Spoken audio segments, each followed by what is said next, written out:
This is George Newbern, the voice of Superman, and you're listening to the DCAU Review, hosted by Cal and Liam, streaming at DCAUreview.com and on your favorite podcast app.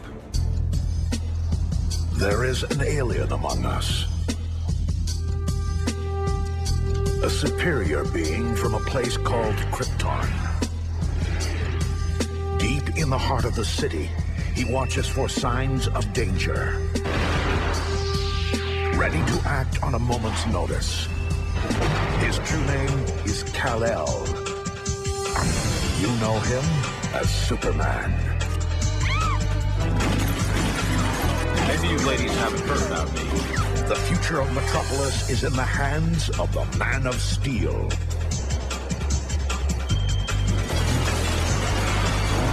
Get up! Superman! Get up. He's gonna be busy. I said get up. Superman. Welcome, everybody, to episode 263 of the DCAU Review. I am your host, Cal. With me, our other host, my good friend, good brother, the man that runs our Twitter page. That's right, it's Liam. Liam, we are in a brand new calendar month. Well, if you're listening to this on the original air date, that is. But if you're listening to this on the day that it drops, we're in a brand new calendar month, which means we have switched things up. We have returned from the future, not back to the future, back from the future.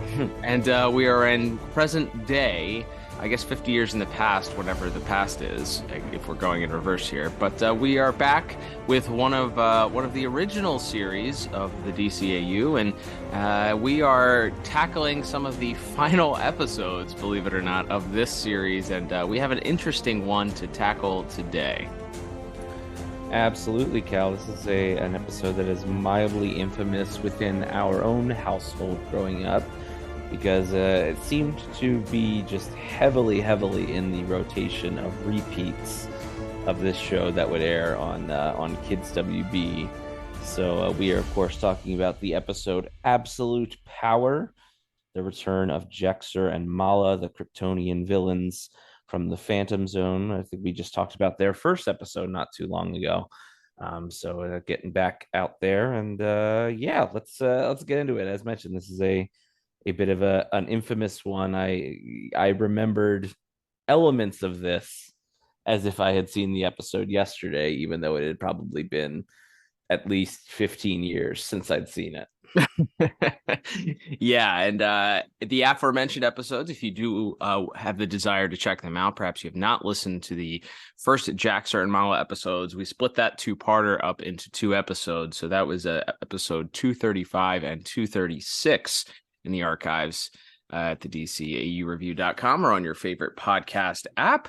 But yes, we will discuss certainly the elements of these characters returning, amongst many other things, as we break down today's plot and animation and visuals, music, and voice acting. But before we do that, we will, of course, as we do each and every week, get the official IMDb synopsis for this week's episode, which is called Absolute Powers, we mentioned, and it originally aired on January the 16th, 1999, which means we just passed the 24-year anniversary of this episode's debut on the Kids WB.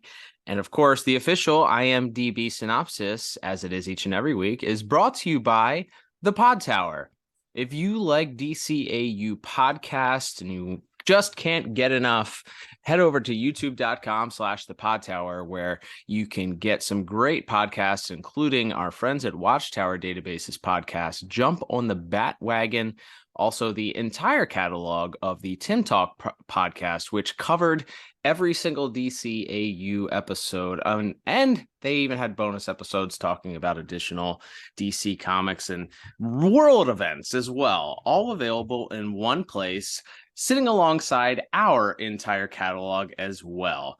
We'd love for you to head over there today and subscribe. Head over to youtube.com/the Pod Tower. That's right. So this is the synopsis for Absolute Power, which was written by Hilary Bader and Alan Burnett, directed by Butch Lukic, with music by Shirley Walker and animation by Coco and Dong Yang. And that synopsis reads as such. Superman comes to a planet under the control of the Phantom Zone prisoners, Jax-Ur and Mala, but feels he cannot interfere. Nope. I don't think they watched the episode. They watched like the first 5 minutes of it, maybe the first 10 minutes of it, and then said, all right, I think I understand this. I'm ready to write my synopsis, and did not quite finish the episode. So yeah, we can get into our synopsis. It will be quite better than the official IMDb synopsis.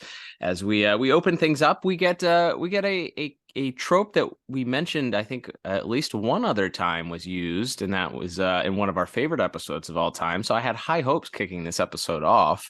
We have the Clark voiceover narration of the episode, which was, of course, very important for the episode The Late Mr. Kent, Liam, which is one of the most legendary episodes of the series. Absolutely, yeah. It's interesting. There doesn't really seem to be like a rhyme or reason for why. I'd love to maybe we'll get maybe fingers crossed it's on our vision board. Maybe we'll get to talk to Alan Burnett one day as the co-writer, and we can pick his brain about any memories of that. But yes, we open up as Superman is out in his refitted spaceship. Briefly, just a thought. Could it be an homage, since this is a bit of a space odyssey, a homage to the old Star Trek opening, Space, the Infinite Frontier? Could be, yes.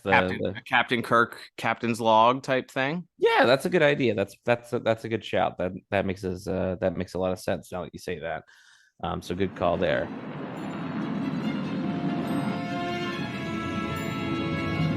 A black hole. A collapsed star so dense that not even light can escape from its gravitational pull. Star Labs had discovered one, less than 6 light years from Earth. And with my ship, we had the perfect opportunity to study it, up close and personal.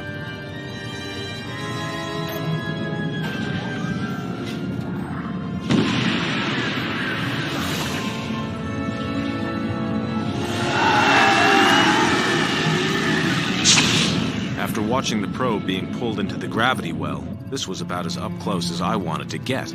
But I wasn't the only one observing it.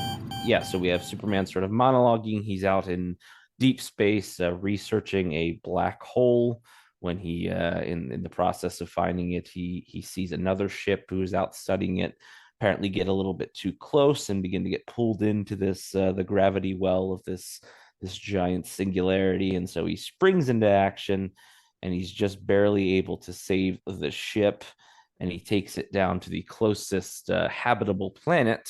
And as soon as he puts the ship down on the sky, not only do all of the inhabitants on the ship run away after declaring that he is one of them, but then he's also immediately accosted by several of the police force of this planet, and it's clear this is not a hospitable environment for Superman that he finds himself in, either from the people he was saving or now this security force that's shown up. And we quickly find out the what and the why after some action, which we'll certainly talk more about in visuals. He has a pretty good dust up with some of the security forces, but before he can really face down the whole army, they're sort of called off. And we see that, in fact, as mentioned in our synopsis, Jax-Ur and Mala are now ruling this planet. As we find out, we get some exposition later to explain that, but it puts Superman in this sort of introduces the central conundrum of the episode for Superman, where he's now facing down these two who are more powerful. They say they've been on this planet for a year now, so they're much more formidable to him. And they're also, the leaders of this entire planet. So he's kind of he's a bit handcuffed. He can't just run in fists swinging in this one. Those citizens you so recklessly saved were criminals, anarchists, condemned by due process. Even on your world, you don't interfere with that, do you? Before we arrived, this was a planet in chaos, divided by petty conflicts and factions. not unlike Earth. We have brought to it the order it needed. Is that a fact? Don't take my word for it. See for yourself, Kal-El.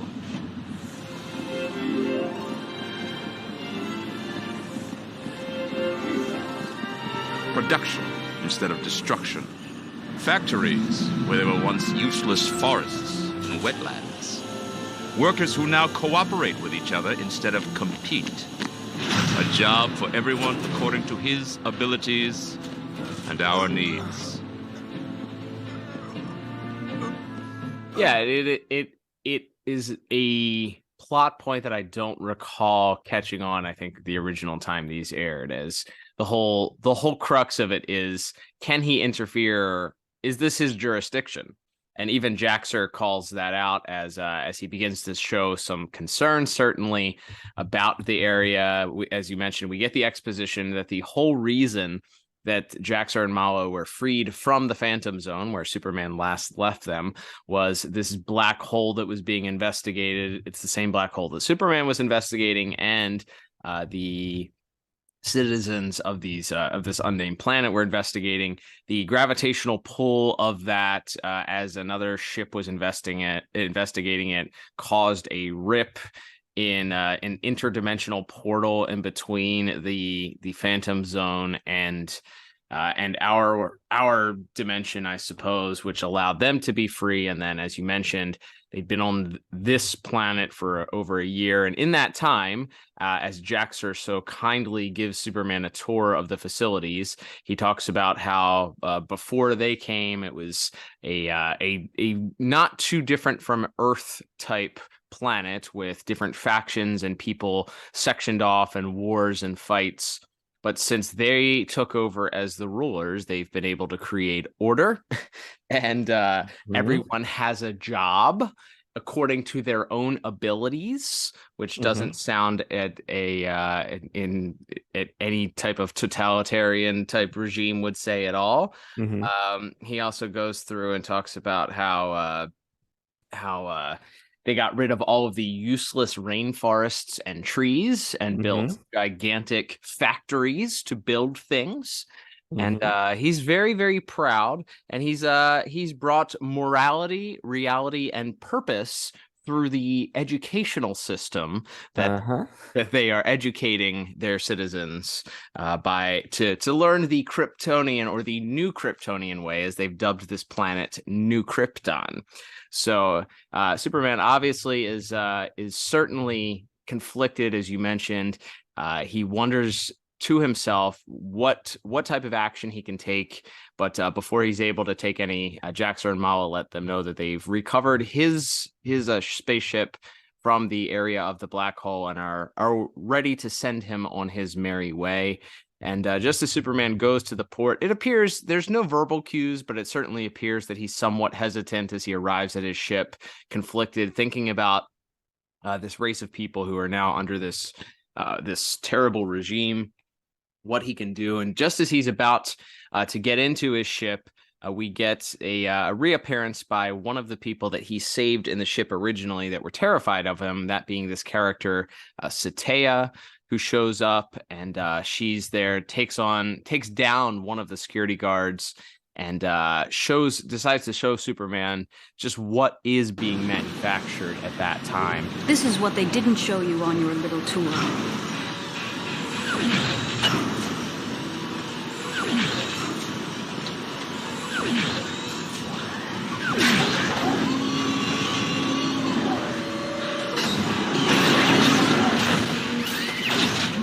Interstellar ships, manned by robots.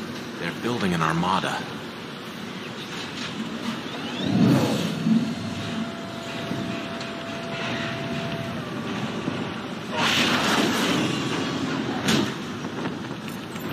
What are you doing? Activating the guidance system. I want to know where these ships are headed. Here. Earth. Why am I not surprised? They know we're here. I don't think we mentioned it also. So the main two characters, the people that belong to the race of this alien, this alien planet is Satea, who is identified as I think an anarchist or somebody that is attempting to overthrow the regime, a rebel, perhaps, if you will. And then we also have Alteris, who is the main head of security and deeply implied some sort of romantic relationship with Mala, also, albeit maybe not one that he is thrilled to be a part of. So Satea shows back up and gives Superman a tour of this factory, and the factory reveals that Jax-Ur and Mala, of course, are not just happily sitting ruling over this planet; they're building an armada. And as Superman investigates the robot-helmed armada, he checks out just where the tracking system is leading these or is going to be leading this army. And of course, it is no strange planet to Superman. It is, of course, planet Earth.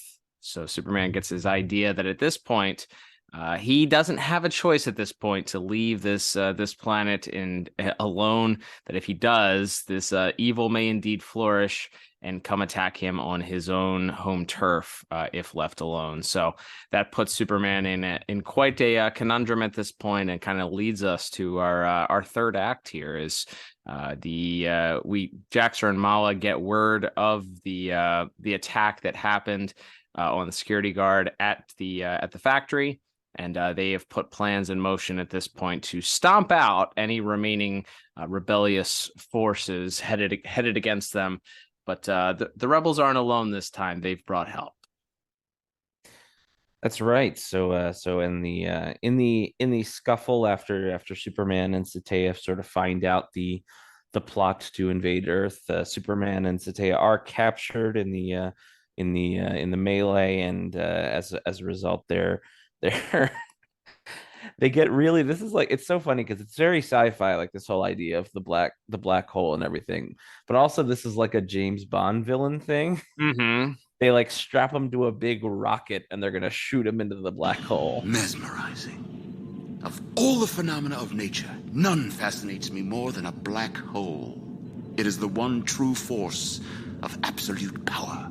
Everything it touches becomes its own. You would admire that. We're within range, Jax-Ur. Think of it, Kal-El. You might actually last long enough to get a glimpse inside the hole. I almost envy you. Almost. Oh! Great row! Alteris, what's happening? We've hit a gravitational anomaly. Navigation is off course. We're being pulled into it. Keep an eye on them while we adjust the navigation. Come. A short reprieve at best, Kal-El. Plague on you and your self-serving treachery, Alteris. My dear Satea, I deserve much worse than that.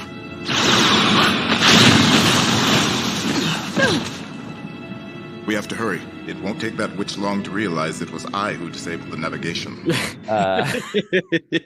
I like the line. He's like, Superman, you may even live long enough to see the inside of the black.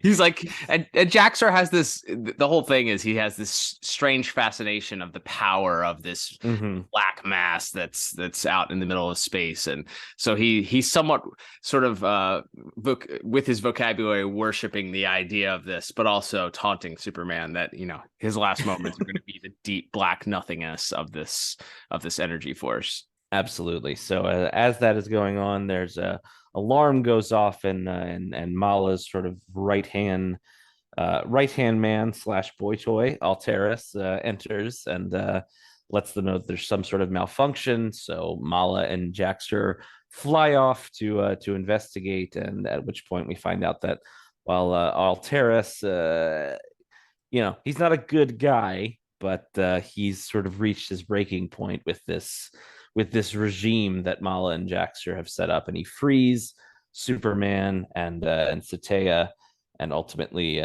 they as Jax-Ur and Mala realize that the ship has been sabotaged, they notice that an escape pod has been fired off, but there were only 2 people inside of it. And we see that Superman has stayed behind now, far away from the civilization.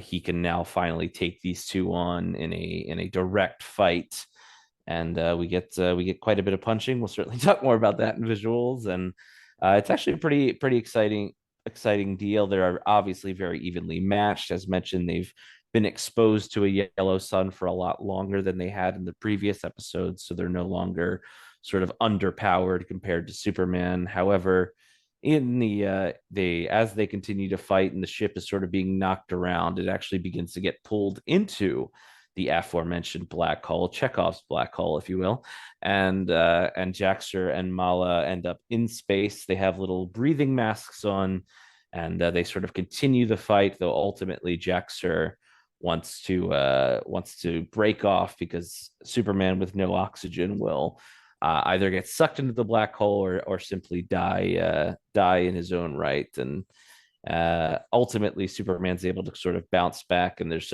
some debris. There's one more escape pod. Mala and Jax are trying to get into it, but then some debris flies towards them, hurtles towards them as the giant ship breaks apart and knocks them, and they ultimately they're hoisted by their own petard here as they ultimately get sucked into the black hole and I guess die. There you go. We never see them again.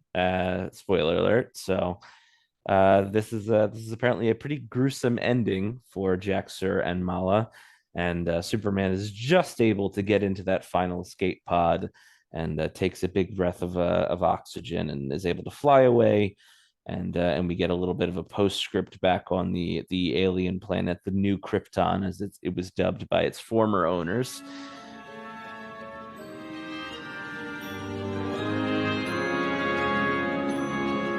Although Satea's people were grateful for my help, I wondered if it wasn't I who should be grateful. They reminded me of the saying, "Evil triumphs when good men do nothing." I won't forget it again. And he's sort of given a commendation by this new ruling class of Satea and Alteris, and he decides to leave, and we get one last little bit of a voiceover as Superman invokes the quote from, I believe it's Edmund Burke, or paraphrases it at least, which is all that is necessary for the triumph of evil is that good men do nothing. And so that's the lesson learned as we fade to black this week. Stand up to tyranny is what just as relevant then as it is now. Yeah. More things change, the more they stay the same. But yeah. All right, Liam. So I guess we can talk about our individual discussion here about the plot.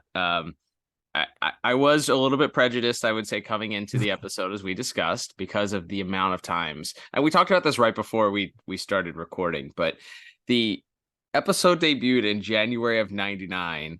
I don't know when the last episode aired. We guesstimated probably like first quarter, maybe second quarter of 2000 of Superman for Superman on the Kids WB. So this really only had maybe 52 weeks to air on the Kids WB, and somehow was in super heavy rotation. So I'd seen this so many times. Every time that we started the episode off, you watch the credits. Superman punches the gigantic robot, and we are ready to see what episode is coming on this week. And it's the freaking black hole episode. Like, oh my gosh, not again. They loved running this one. So a little bit prejudiced against it because I did not like it then. And I would say that I like the idea. I mean, I think the idea of Superman being conflicted, how far does his jurisdiction go? Is he Superman for Earth? Is he Superman for the United States? Is he Superman for the galaxy? Is he Superman regardless of where he goes? Does he have the obligation to step in and fight evil? I think that's an interesting concept, and certainly is an interesting idea to discuss, especially when it comes to Superman, who we've talked about a lot, is just the inherently good character that wants to do good wherever possible, but also realizes that he's only one being, like he's one man. So where does overstepping those bounds come in? And it's interesting because this comes before, some of the this could have played well, I would say, around the 2001 to 2004 era, when the United States is getting involved in different wars, or starting different conflicts with different countries in the name of doing good for the people there. I mean, it's a repeat of what happened, I suppose, with the Vietnam War, where the country is going to involve themselves. Where is the line drawn? Where should U.S. put their own soldiers and time and money and resources in? What obligation do we have? So all that is very interesting, and I think Superman as representing that idea is fascinating. But I think there was a little bit of failure to execute as far as the actual episode was concerned, because it feels very boring at times. It felt very rushed. Like, we just covered that whole plot in like 10 minutes. Usually our plot synopsises are like 20, 25, 30 minutes sometimes. So yeah, it feels very rushed. And I think that Superman ultimately stepping up only because of Earth's potential vulnerability in this, makes it feel a little bit cheap, I guess. I don't know. What are your thoughts on this? You're a big Superman guy. I know that you love the psychology of the Superman character. How do you think this fits into what you perceive as the Superman, characterization? Yeah, I think putting him in this situation is interesting for all the reasons that you just mentioned, that we've certainly talked about before, especially in the JLU episodes with Superman. When should he act? When he can do everything that he can do? Why doesn't he, stop dictators? Why doesn't he disarm all of the nuclear warheads on the planet? Well, he has done that a few times, but point being, like, why is he so sort of selective? Why does he sort of, why is he content to just sort of be a fireman, putting out the dangers as they arise, rather than, looking at the root causes of some of these issues? So I think, like, it's an interesting puzzle to put in front of Superman. And I think, as we've talked about with that JLU arc, which we've, sort of slowly but surely been working our way through, that's not really a concept I think it's not a bite-sized concept, right? Because there is no easy answer to that question. And so that's one of the reasons I think that Cadmus arc is looked back on so, fondly by ourselves, by pretty much everybody who listens to this show, anybody who loved these characters, because they took their time to tell a very long form story that explored these themes. As it stands, he kind of has his handcuffs. They give some dialogue of, like, where he says, if I fight them, it'll cause more destruction than any war your planet has ever seen. He tells that to Satya, and it's just, so he's gonna leave, like, until he, as you said, like, until he finds out that they're gonna come to Earth. And even then, we don't really know what he's going to do, because then they get captured. It seems like he's going to stand and fight. But yeah, there isn't that moment where, it's sink or swim. The tide is turning. He has to make a real choice. Ultimately, the choice is sort of made for him by this. And so when he gives that, the good men, evil triumphs when good men do nothing line at the end of the episode, it's like, well, you were going to do nothing. Right. Precisely. And the part of it is supposed to be he learned a lesson of, like, stand up for what's right even when it's hard.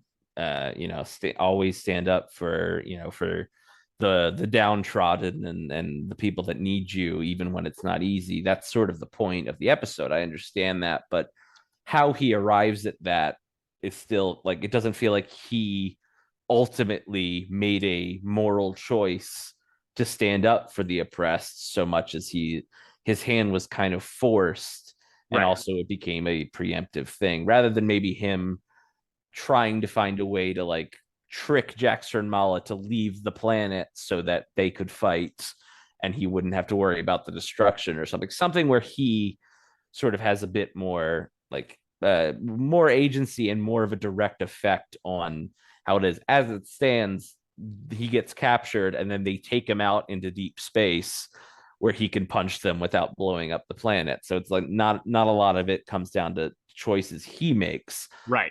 Other than ultimately, I guess, he stays behind to fight them instead of just escaping on the escape pod at the end. So yeah, like I said, I think, as we've talked about, this is a very worthy concept to talk about with Superman. And you get it's the old meme of like, you got the right answer, but I don't understand how, like on the test. Right. Like, yep. like we got to the right, he makes the right decision ultimately. He does save the day. He does stand up for the, the oppressed, the downtrodden, but only kind of by circumstance and happenstance. And that's, I think, what kind of lets this episode down. So like I said, I like the overall idea of it a lot more than I think I loved the execution of it. Correct. So for all those reasons, I ended up with a 5 out of 10 for my plot this week. I don't think it's a terrible episode. Like I said, I think there's something interesting there, and the just the idea of Jax-Ur and Mala getting out and sort of building their, as they say, their vision of what Krypton could have been. That's a cool idea. And then putting Superman into a conflict where he can't just punch his way out of it is always fun and interesting. And to, again, as we said, sort of tug on these strings, these ideals that have upheld this character for 80 some years now. It's a fun idea. It's just, to me, the execution, it's the whole is less than the sum of its parts, I guess. Yeah, I'd say that's fair. What I didn't like about it, especially when you break it down compared to where we left Jax-Ur and Mala in the previous episode, they are clearly a major threat to Superman. Mm-hmm. They have the same exact power set. There are two of them, where one is Superman, and Superman finds out that they have somehow Jax-Ur and Mala return, and to borrow a colloquialism, and he's just going to be okay with leaving them there, even though this planet may be far away from Earth. He's just going to leave them. He's just going to leave them there regardless. That's where it didn't make any sense to me, because even if you don't think that, like, morally you have the obligation to step in to save this alien race from being ruled by these dictators, why didn't it come to your mind that they are at some point going to seek revenge? You threw them into the Phantom. Like, you sent them back to this place that is a torturous dimension, and right. When prior to doing so, they were a gigantic threat to you. They were trying to take over the world. And Jax-Ur specifically had a vendetta against Superman's family. Right.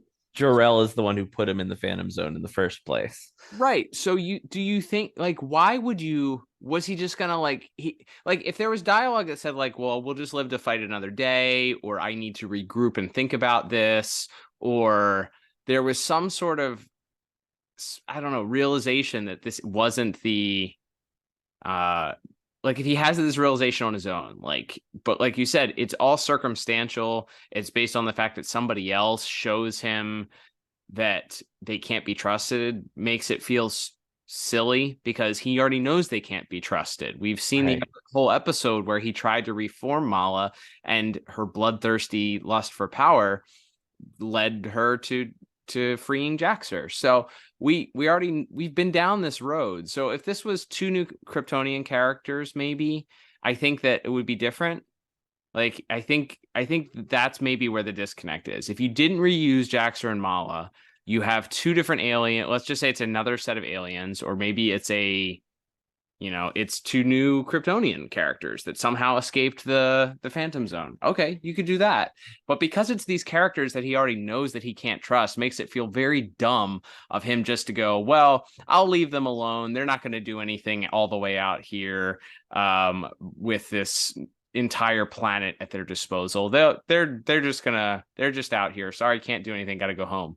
Like it doesn't logically make a whole lot of sense based on what we know about Superman.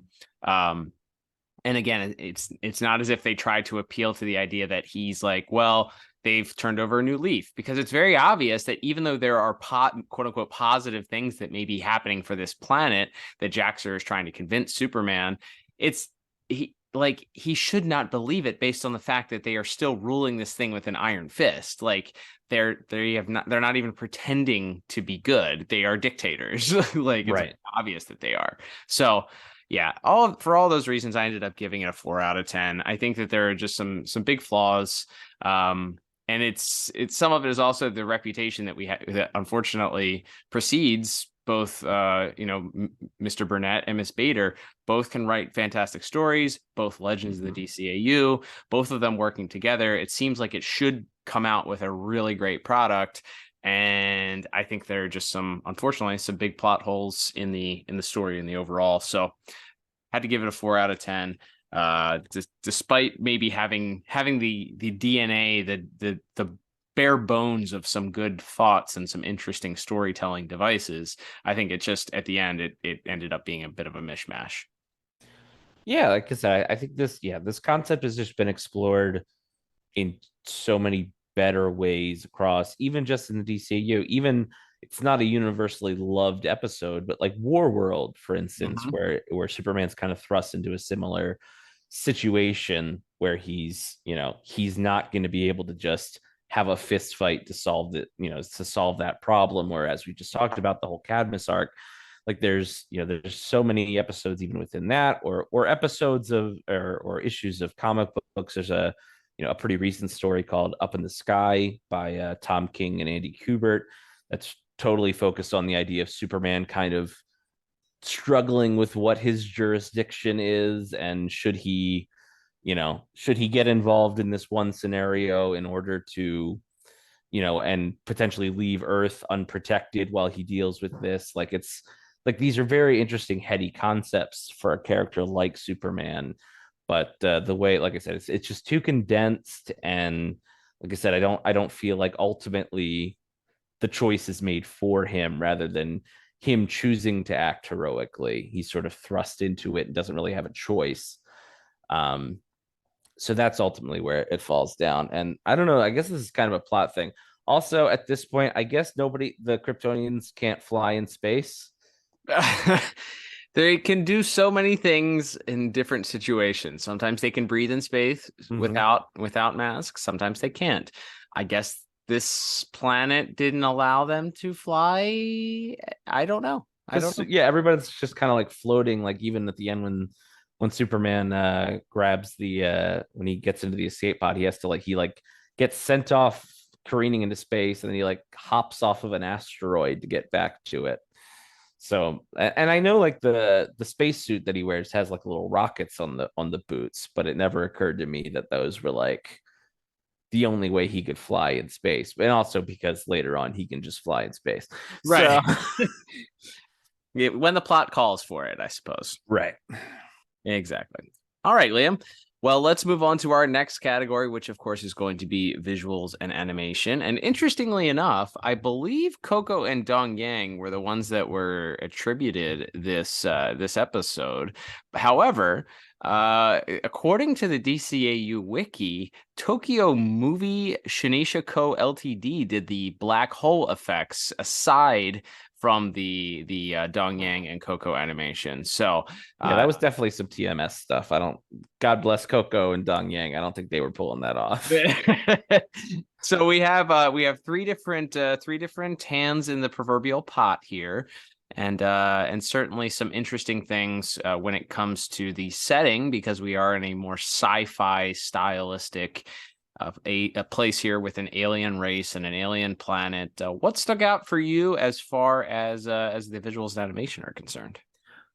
Yeah, it's interesting. The design of this sort of new Krypton planet, and almost, I think the architecture of the backgrounds of the buildings, it is kind of like a hybrid of Metropolis and Krypton, which I think is kind of cool. Mm-hmm. It's this very modern, sleek. The term coined was ocean liner deco for the look of Metropolis, and that sort of combined with the more sort of triangular and sort of rougher shaped buildings that we saw on Krypton in the show's pilot. I like the look of the planet. The race of people where we don't really ever get whatever their original name was. They all have this like very deep reddish skin and kind of sort of very kind of the Alteris at least has this very square head, and these kind of like everybody's kind of got like military haircuts and everything like that. So I like the overall look of it and the way it sort of maybe melds two worlds together and the sort of modernized version of Krypton that Jax-Ur and Mala have built.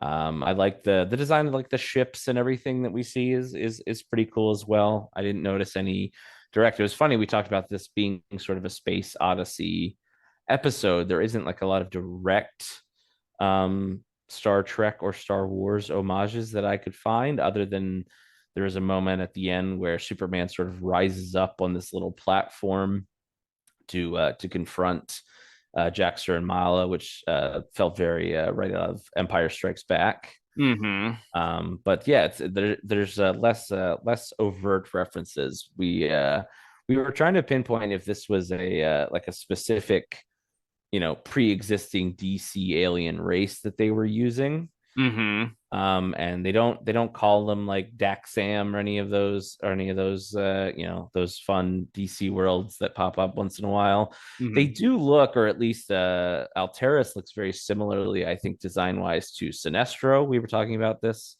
absolutely before we came on the air, so perhaps here's a fun little DCAU fan theory. Maybe this is Sinestro's home planet of, I believe it's Corrigar is where he's from in the comics. We don't really know anything about his Sinestro's life pre in Brightest Day, when he shows up in Superman in a couple episodes from now, I think, in the air date order. So yeah, that was our little fan theory. But yeah, I like the design. I like the overall look of the planet they're on and the ships they're on. And then as mentioned, TMS's work on the black hole itself, especially at the end when the ship is being kind of sucked into it and it's being sort of elongated and it begins to break apart, and using sort of different animation techniques, because some of them you have sort of the painted still image just moving slowly across the screen, but then it begins to expand and stretch in these very wacky ways. And kind of anytime anything goes into the black hole is I think an incredible feat of animation, especially for the era. No, I agree with you. I think the standout definitely is how they animated the black hole. I love how everything sort of stretches out and then immediately, so it looks elastic, almost looks like a Plastic Man type or a Mr. Fantastic type effect where everything elongates. But then, especially with Jax-Ur and Mala, you have almost like a flushing toilet effect where they also sort of just start moving around in circles and rotating. And so it's a very odd looking visual, especially for these two human characters to be sucked into this black hole. But the animation team clearly had a ton of fun when it came to deciding just what this would look like if humans or spaceships or what have you, debris fell into got sucked into a black hole. So yeah, definitely the standout there. We talked about it before we started recording also, but maybe some Star Trek nods with the way that Sataya looks.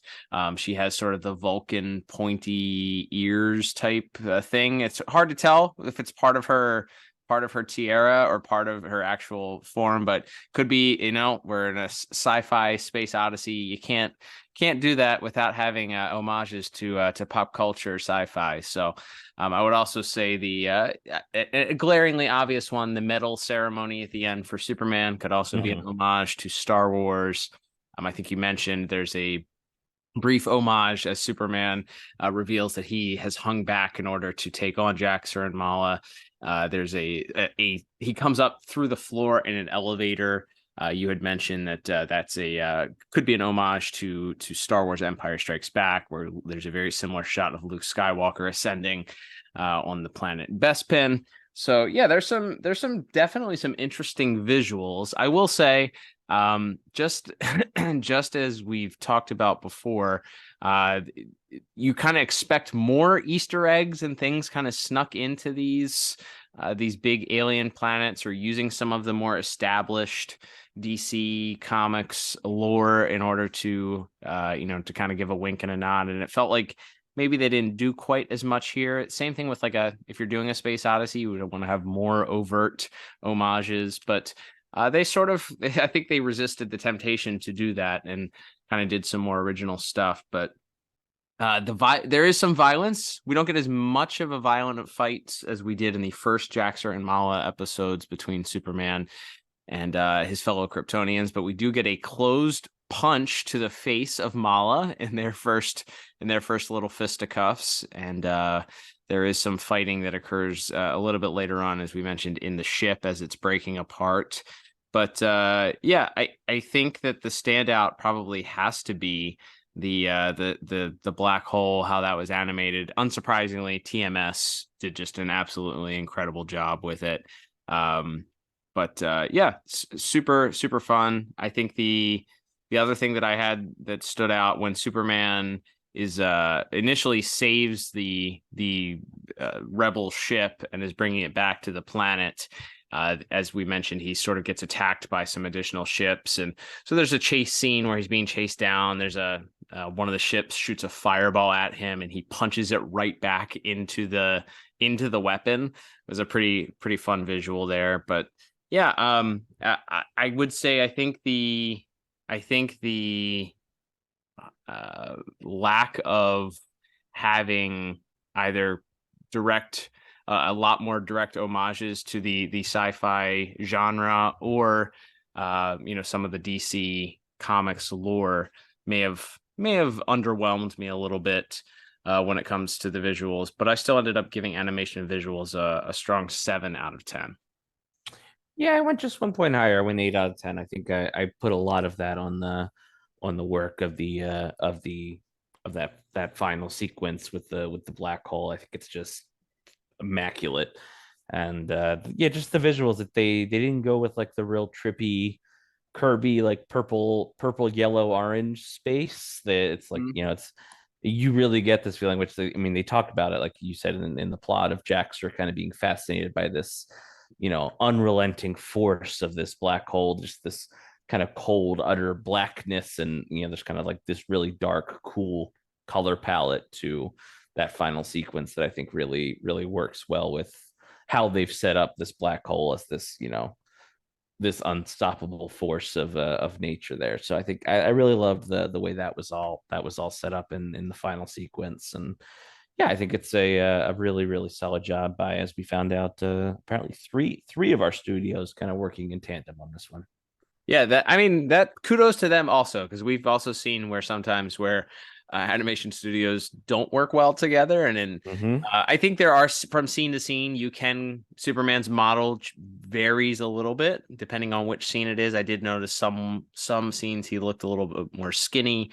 He had the skinnier model of Superman in some of them. We didn't ever get the quite big buff version that we sometimes get in some of the Superman animated episodes, but so he was pretty on model, but there was some variation. However, we've talked about it before, where the more animation studios you get involved, the less likely it is to seem like a cohesive piece, and it didn't seem like a disjointed malfunction at any point. So kudos to all 3 studios working on this. All right, Liam, let's move on to our next category, which is going to be music. And who did our music this week? It's none other than the late great Shirley Walker herself on the call this week.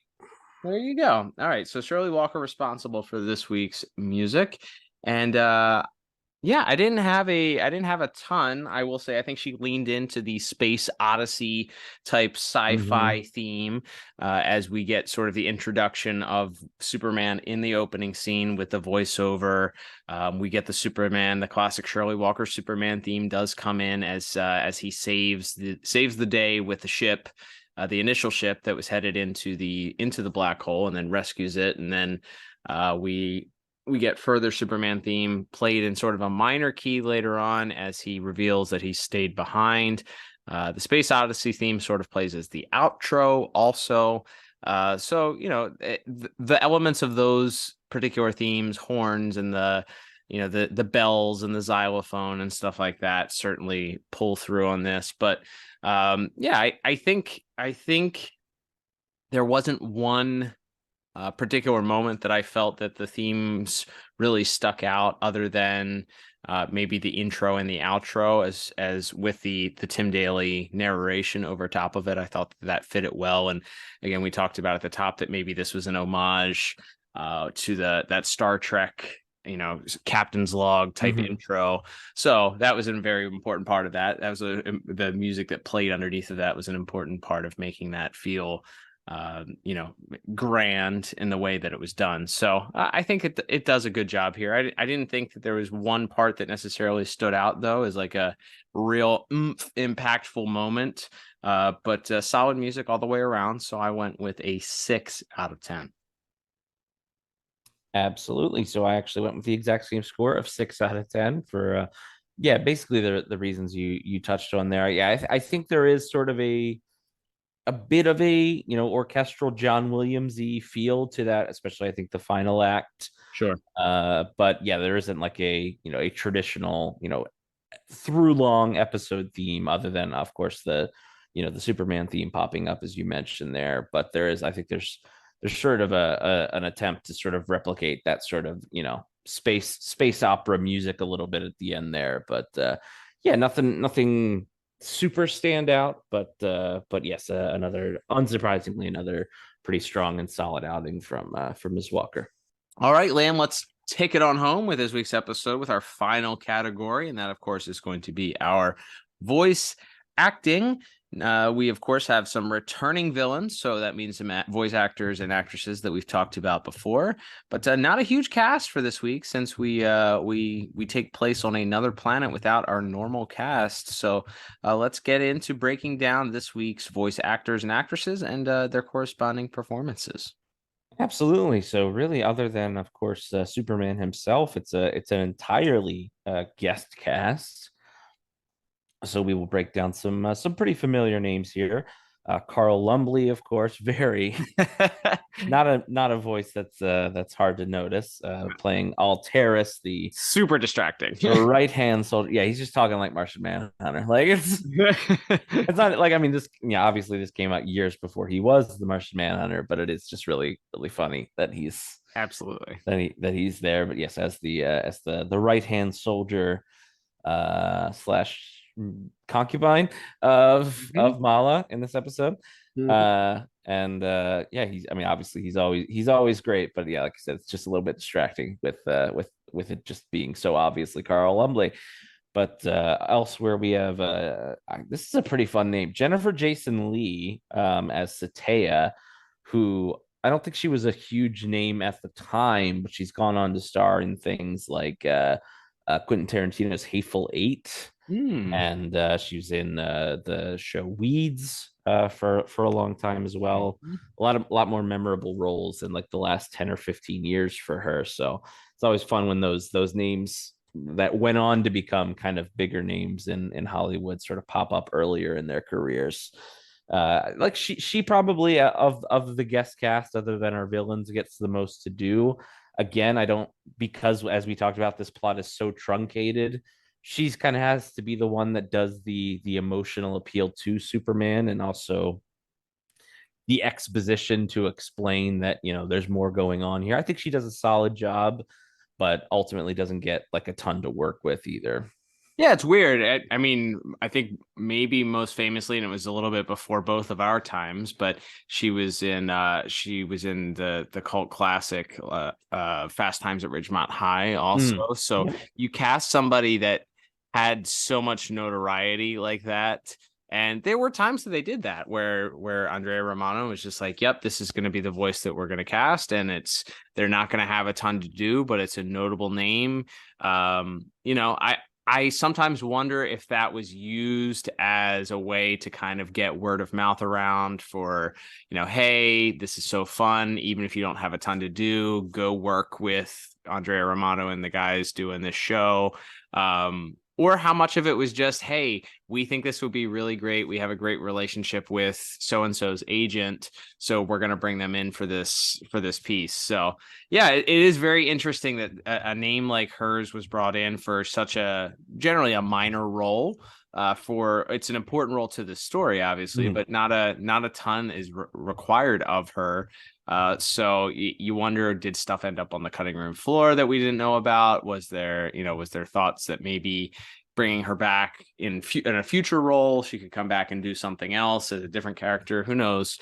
But yeah, she doesn't have a ton to do, so it's hard to judge. But I don't think there wasn't anything that I thought was bad, poor, or hurtful to the episode overall. So I'd say she did a fine job. Absolutely. And elsewhere in our cast, so we have Ron Perlman as Jax-Ur, and we actually have a new voice voicing Mala this time, though with a fun twist on it, as we have Sarah Douglas providing the voice, who probably most famous to folks who listen to this podcast, played Ursa in the first two Chris Reeve Superman films. The right hand of General Zod in those movies. And I think she does a fine, solid job. My only issue is that Mala was not British in the first episode, and now she is. Yeah. And I mean, different choice. Yeah, different choice that we're going to just pretend now that she's British. And I guess they liked her enough because she came back and played Queen in 2 of the episodes of Batman Beyond also. That's so right. her performance I just talked about this a minute ago. Maybe it's like, hey, we like you for this. Man, she did so great. We're going to bring her back and do another role later on. But yeah, it is a little bit distracting that all of a sudden she's now very British, but it wasn't bad. She's British. What are you gonna do? Like, right. It raises interesting questions about, is it like second time in the Phantom Zone you become British? Like, when is that? Got the accent from, maybe it was like a local accent, maybe her time at New Krypton. She spent a semester abroad and now she's correct. Yeah, it's kind of like how Madonna all of a sudden was British. She's just like, yeah, I'm gonna be British too now that I've picked up the accent of these people that were ruling. I love it. I love that idea. She's just putting it on to make herself feel more important. I love that idea. But yes, we have as mentioned, Miss Douglas and the returning Mr. Perlman as Jax-Ur, and then of course the great Tim Daly as Superman. Yeah, I don't think anybody does a bad job by any means in this episode, but I just don't think there's like a standout moment. I like the narration choice, as mentioned, is always kind of a fun and unique way to frame an episode, so maybe a little bit an extra thumbs up to Tim Daly for that. But I feel like, again, like we kind of talked about, I think the actors were maybe a little bit let down by the material they were given this week. So, I ended up with a 6 out of 10 for my voice acting score. Yeah, I gave it the same exact score for that reason. And as you mentioned, it's not a reflection of anyone doing poorly. It's not a reflection of there being any bad performances. It's just, I think some of the dialogue is a reflection of maybe the plot, and there wasn't a lot that was given. I think that they do take a break from the narration sort of in the middle, so we don't get as much Tim Daly. It's more of him reacting and interacting with Miss Jason Lee's Satea. As we mentioned, Carl Lumbly, it's one of those things that you just can't unhear. Like, unfortunately, it's the same thing with his performances on Batman Beyond as the Stalker. Like, you can't unhear it. Like, it doesn't mean it's bad. It's a great voice. He has a great voice. It's why he gets cast later on in the in Justice League as one of the original 7. So yeah, it's just unfortunate that you can't go back and unhear it. Like, you just can't. It is what it is. So yeah, our scores are definitely not a reflection of poor performance. It's just there wasn't anything that stood out as like a great moment. You don't have this moment between Ron Perlman and Tim Daly, if you're doing Space Odyssey and you're doing this particular type of story, why not have Tim Daly pay homage to William Shatner screaming Khan? You have him come out and scream Jax-Ur, something, as a brief homage. But again, they stayed away from some of the more overt homages, I feel like, for this episode. So that reflected in our scores of being both having 6 out of 10s for our voice acting. All right, Liam. Well, that will begin to wrap things up here. So let's total everything up here, and totaling all of my scores up, I end up with a rather middle of the road, less than middle of the road, 23 out of 40. What about you? Yeah, and I'm just a couple points higher at a 25 out of 40.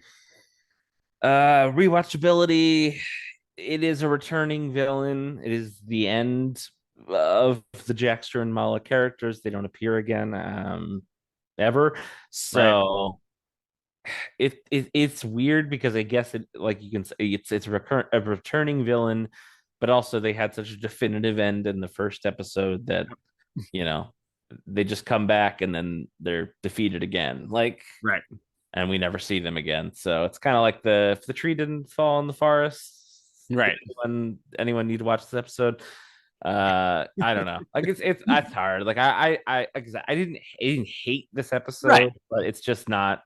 It's not particularly compelling, and there's not really anything else in the series that hinges on this plot, and it's fine, but it's not really anything that I could ever see myself going back to or needing to go back to, whether you're looking at episodes for their importance to the overall DCAU or even just their importance to the individual series that we're covering. I don't really think this one fits the bill for either of those. So I think this might be a skip.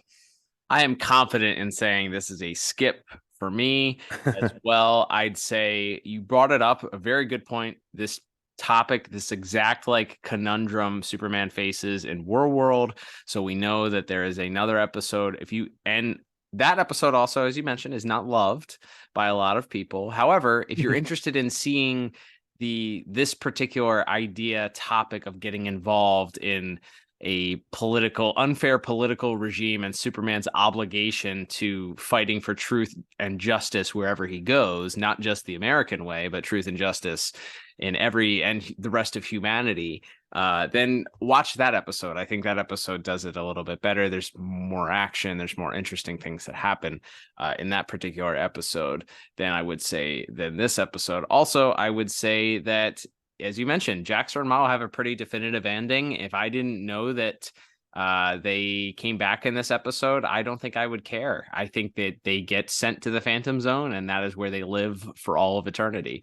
But this one also, and this kind of also does provide a extreme definitive answer ending for these characters where they can't ever be brought back again. So you'd have to jump through a whole bunch of hoops to try and bring them back again. So, and it didn't feel like it was quite worth it based on the episode that we got out of it. So all those reasons, I say, yeah, it's a skip for me. All right, Liam, let's begin to wrap things up here. Thank you, everybody, for tuning in. Don't forget, we would love your support for this podcast, and we appreciate so many people that do, whether you interact with us on social media, if you've subscribed to the podcast, if you've left a 5-star review for us. Thank you so much. Thank you for doing so. Thank you to our supporters, also people that have bought merchandise, people that subscribe to the podcast with their hard-earned dollars and allow Liam and I to buy a couple cups of coffee each and every week. Thank you so much. You guys are so incredible. So we thank you. If you'd like to join them in supporting the podcasts, we'll run through. Check out the show notes. There's a link to support us monetarily if you want to do so right there. There's also a link to our store. You can pick up a piece of merchandise, and that also supports us. You can also follow us on social media at DCAU Review, both on Twitter and Instagram. Those are the main ways to interact with us. Tweet Liam. We had some great interactions about last week's episode, some of the Easter eggs that we missed. We had people that were kind enough to share some things that they picked up on. So that is the main way to talk to us. Let us know things that we missed. Do you feel like that maybe we're missing some homages, Easter eggs, or maybe we just missed out on appreciating this episode as a whole, as a black hole? Send us. That was a good one. Sorry, low hanging fruit, couldn't resist. Send us your thoughts at DCAU Review if you're on Twitter, or we have people that send us messages on Instagram each and every week and interact with us, share their thoughts each and every week. So we appreciate you in any way that you choose to interact with us. We love hearing your thoughts, even if they disagree with us. We appreciate it. And then last but not least, of course, subscribing on your favorite podcast app. If it's Apple Podcast or Spotify, leave us a 5-star review. On Apple Podcast, you can leave one of those little blurbs. Even if you've left one before, they let you leave multiple reviews. That helps us. People read those. It bumps up the algorithm, gets more listeners. That helps us out a lot. Also, don't forget, if you're listening on Spotify, check out the show notes because there are Spotify exclusive polls and questions of the week that you can interact with us. Do that as well. And as we mentioned at the top of the program, head over to youtube.com/thepodtower and subscribe there, like our videos. That is another way to support us. Liam, we are sticking with sort of the Superman theme for the rest of the month. But before we do that, we thought we'd take a week to be in true synergy with the Warner Brothers Discovery brand. Even though we are not affiliated with Warner Brothers Discovery, we talk about a product that is directly related to Warner Brothers Discovery. It is their property, in fact, and they have a separate property that we thought we'd try and create some corporate synergy with our next week's episode. So let's talk about what exactly we'll be doing to celebrate that next week. Absolutely. So of course we are that Flash movie is allegedly finally coming out after all these years. There's still a couple of weeks. It could still get pulled, but it does appear that it is about to hit theaters, and it sort of marks what appears to be the end of this current wild and weird regime of DC films. We thought we would look at a more, I think, universally beloved version of the Flash. That being, of course, the DCAU version. So next week on the show, we will be doing another one of our classic character spotlight episodes, Volume 1 of a look at the Flash, DCAU's Flash, of course, being Wally West, from his first appearance in Superman the Animated Series all the way through to the end of the first season of Justice League. And of course, with those character spotlights, we'll also talk about little things like toys and tie-in comics and everything as well. So some fun stuff to cover, and I can't wait to get to that for the Flash character spotlight next week. Another one of those big ones that we will talk about. It'll be multiple volumes. So Volume 1 is going to be a fun one to take a trip down memory lane. It's been a while since we covered Speed Demons, so reviewing that and then talking about some of the other interesting appearances of the Flash himself and the DCAU. Can't wait, Liam. It's going to be great. But until then, I'm Cal. And I'm Liam. And we will talk to you on the next episode of the DCAU Review. Bye-bye.